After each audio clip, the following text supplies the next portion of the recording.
Welcome back to Callahan's Corner, where you ask the questions, we answer them live right here on Facebook. So just a few minutes ago on Facebook, I'm going to grab my phone here. Gentleman asked a question, particular to service autopilot, but this could be applicable to any service business. But we're going to actually go in and do a setup of a service here. So scenario, he has an hourly service with a $75 minimum up to 1 hour.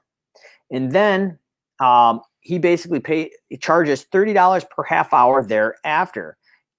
He can get the matrix to work for the estimates, but not the invoice. It defaults to $75 minimum.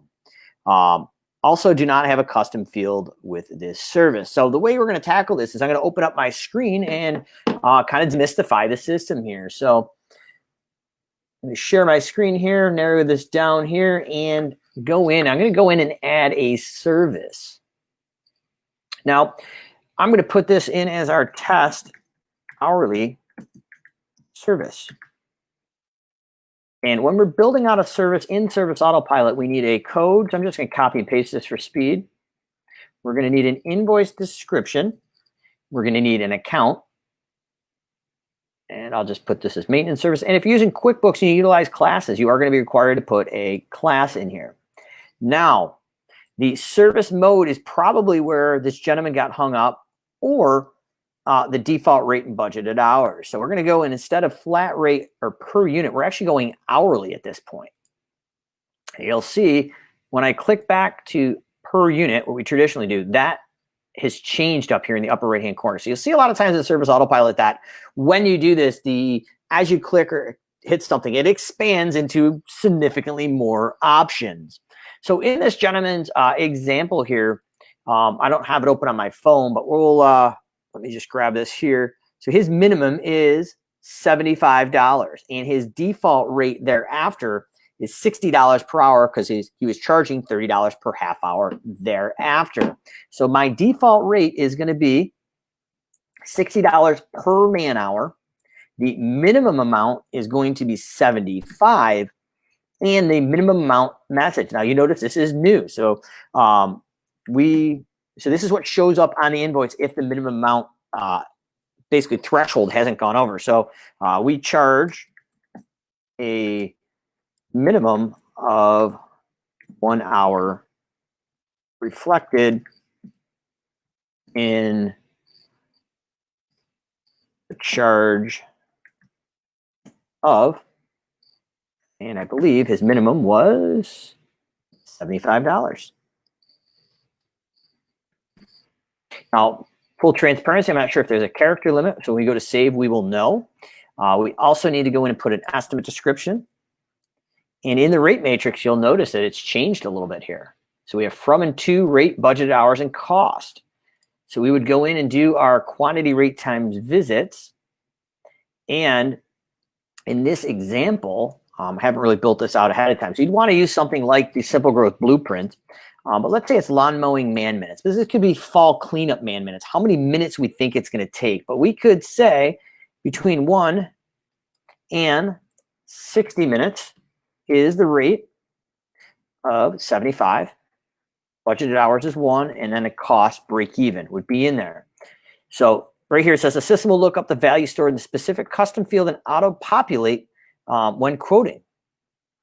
So if the calculation field will default to the if no custom field is specified, the calc field on the estimate will default to the amount specified, the custom field for that client. So that is a little tricky verbiage, but we definitely would want to set this up for the estimate portion. Then we could say from 61 minutes to 120 is, so the 75 plus 30 or 60 in there. So you're going to have 165 minutes, and that would be 2 hours, and so on. You could work that down.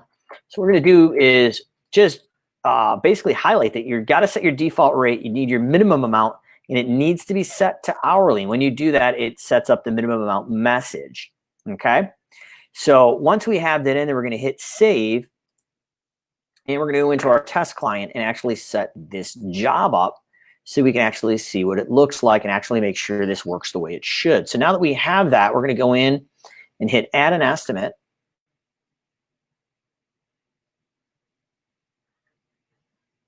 once this loads here. And we're going to set up our hourly job and then go to the closeout day screen and scroll it out. And then potentially we have some time check the accounting screen to see that it actually worked the way it should. So I'm going to go in and add an item. And that was our hourly.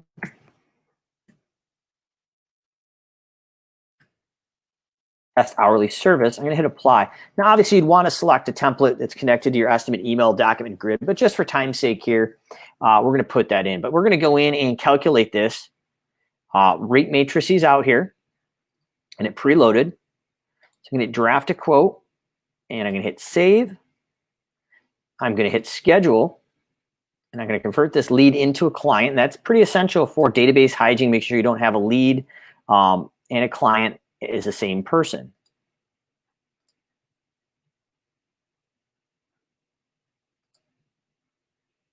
So let's take a look here and see if we have this job lined up.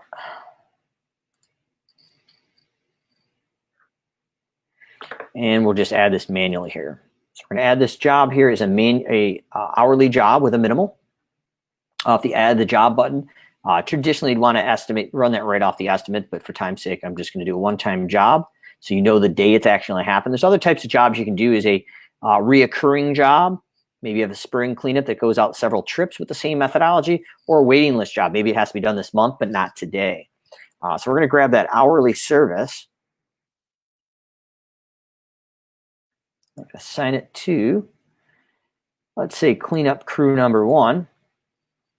And we've got everything that we need here. So I'm going to hit save, and that's on the day today. So I'm going to be able to go to the closeout day screen under dispatch jobs under today and pull this up and actually put in some data to make sure that this actually worked correctly. So we're going to go into 11.3, hit refresh. And we have our test hourly service. So I'm on the dispatch board. You can see the difference. There's no start or stop times here. So I'm going to go in and click this here, dispatch it. We're going to assume the crews are out in the field now doing this and clocking in and out of the mobile. But obviously, for time's sake, we're going to go to the closeout day screen and manually enter some times in so you can see what happens. So when we go into the clock icon, I am going to go in and grab myself, if I'm in here.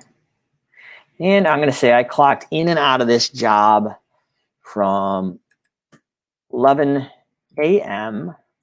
to 1